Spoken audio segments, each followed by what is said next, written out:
আসসালামু আলাইকুম। তো এটা হচ্ছে ফেনী নদী ব্রিজ। এটা হচ্ছে আমাদের ফেনীর শেষ প্রান্ত বলা যায়। সোনাগাজীতে অবস্থিত এটা। অসাধারণ না দৃশ্যটা। প্রচুর মানুষ শুক্রবার আজকে তাই ঘুরতে আসছে কেউ, আবার অনেকে শুনতে পাইছে যে নদীতে অনেক পানি বাড়ছে, বন্যার একটা সম্ভাবনাও জাগছে, এই জন্য দেখতে আসছে।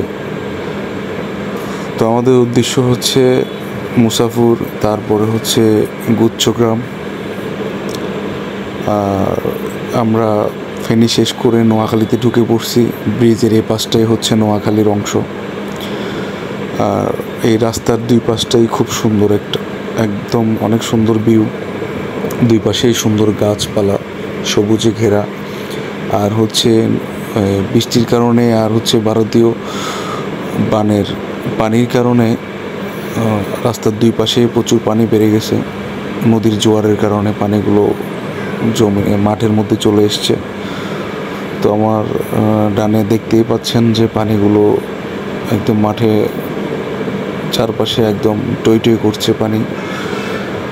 মোটামুটি পানি টইটুম্বুর হয়ে আছে। আর সূর্যটা উপরে, বিকেলবেলার শেষ বিকেলের সূর্যটা পানির উপরে ভালোই লাগতেছে। আর আবহাওয়াটা অনেক সুন্দর।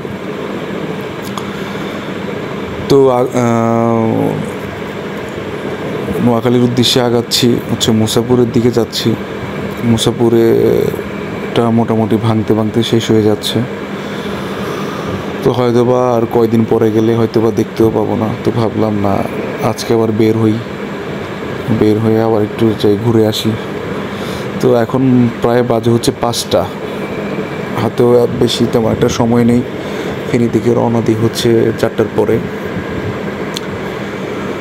এই আর কি। তো আমরা আসি হচ্ছে এখন সোনাপুরের মধ্যেই, এটা হচ্ছে নোয়াখালীর মধ্যেই পড়ছে।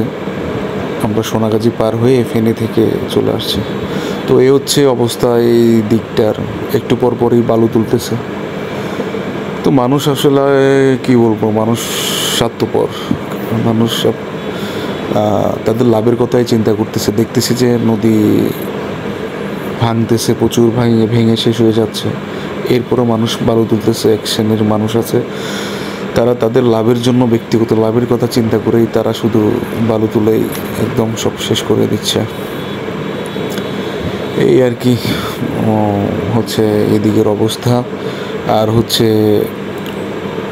এদিকে কিন্তু প্রচুর মহিষ পাওয়া যায়, প্রচুর মহিষের বাতান আছে। এই যে প্রচুর মহিষ মাঠের মধ্যে, প্রচুর গরু মহিষ। এদিকে আবার কিন্তু মহিষের দুধের জন্য অনেক বিখ্যাত। এদিকে আবার অনেক মহিষের পাওয়া যায়, দধি পাওয়া যায়। এই যে একটু পরপরই বালু তুলছে, বালু তুলতে তুলতে মোটামুটি নদীর অবস্থা খারাপ করে দিচ্ছে। তো নদীর অবস্থা, নদীর আশেপাশে যে মানুষ আছে, মানুষের অবস্থা খারাপ হোক। এক শ্রেণীর মানুষ আছে, তাদের কি, তাদের লাভ হইলে চলছে, এই আর কি অবস্থা। তো আমরা এখানে একটা শর্টকাট রাস্তা ছিল, এই রাস্তাটা দিয়ে ঢুকে যাই।